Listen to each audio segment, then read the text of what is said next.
ஓம் கணபதியே நமக. குரு வாழ்க, குருவே துணை. அனைவருக்கும் அநேக நமஸ்காரங்கள். இப்போ நம்ம பார்க்க போகிறது உத்திரட்டாதி 1, 2, 3, 4ஆம் பாத நட்சத்திரங்களுக்கான திருமண கொடுப்பினை, அதாவது வரன், கணவன் மனைவி அமையும் ஜாதகம் எவ்வாறு இருக்கும் அப்படிங்கிற, அதாவது கொடுப்பினைன்னு இருக்கு இல்லைங்களா, அதை நம்ம இப்போ பார்க்க போகிறோம்.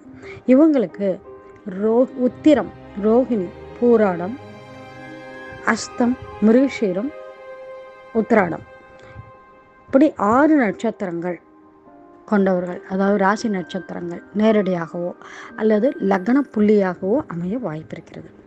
கடக லக்னமாக இருக்கும், அல்லது மேஷ லக்னம், ரிஷப லக்னம், சிம்ம லக்னம்.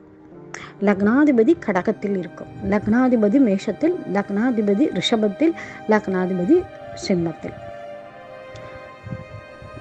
லக்னாதிபதியுடன் சூரியன், லக்னத்தில் சூரியன், லக்னத்தில் சந்திரன், லக்னத்தில் செவ்வாய் அமையும். லக்னாதிபதி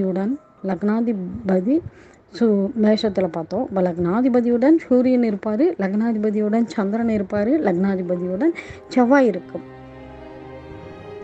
இவங்களை சேர்ந்திருப்பாங்க, சேர்க்கை பெற்றிருக்கும்.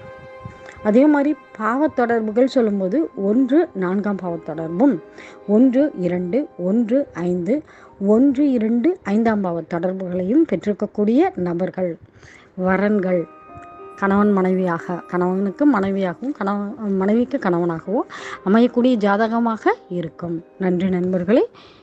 ஸ்ரீ மகாலட்சுமி ஜோதிடம், கோயம்புத்தூர்.